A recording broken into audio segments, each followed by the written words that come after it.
When the pandemic hit New Jersey was just coming out of a long era of austerity.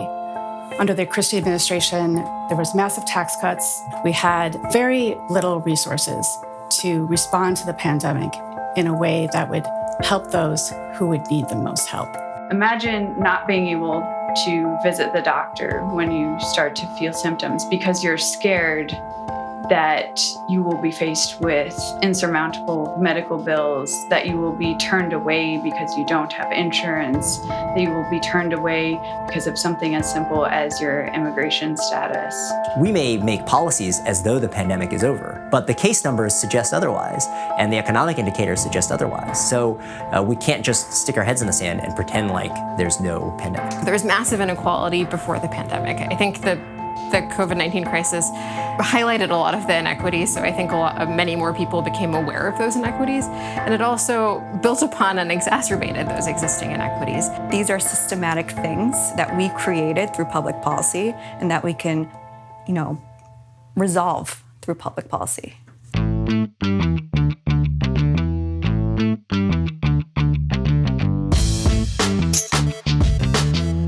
NJVP is a bit of a unique organization. We are a think tank that we call ourselves a think and do tank, and that's because we don't just do research for the sake of doing research. We don't just produce reports so that they can sit on a shelf and collect dust. We do all those things so that we can achieve real change for the people of New Jersey.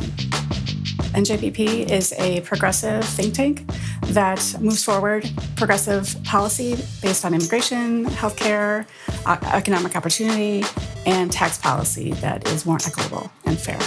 To push progressive policy in Trenton, New Jersey requires pressure on legislators. And that's done through the press, it's done through advocacy organizations, it's done through everyday people calling and pressuring them.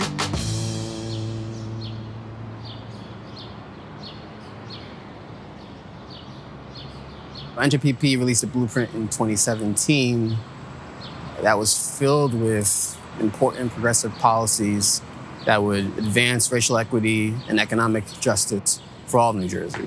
4 years later, we're happy to say that the vast majority of the policies in that document have been accomplished. Everything from $15 minimum wage to paid sick leave to healthcare expansion, making sure we have representation for individuals facing deportation, and a whole host of issues when it comes to tax and budget policy to ensure that we have an economy that's working for everybody and that everybody's paying their fair share. And so now when we were coming to 2021, we were thinking about, well, what do we need to accomplish over the next couple of years in New Jersey?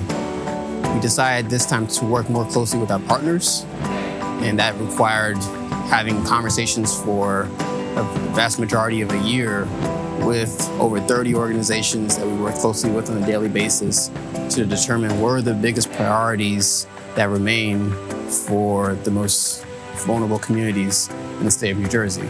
This blueprint reflects a longer-term vision of what we need New Jersey to look like.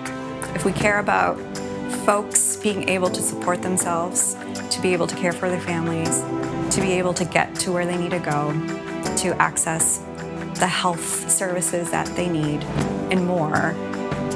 The blueprint is a guiding plan to be able to ensure that. The blueprint impacts every single community in this state, whether or not you are experiencing adverse outcomes of policymaking. We have put that document together. It is the blueprint for a fair and just recovery. It has over 60 policies that represent the needs of various communities throughout the state, especially communities of color. If every policy was enacted that's in the blueprint, we would be a state that clearly values everybody, no matter where they are, and offers them tools to get ahead.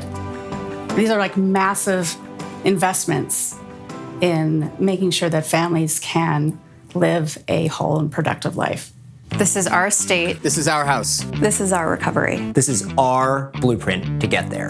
Because going back to normal isn't good enough. Let's get to work.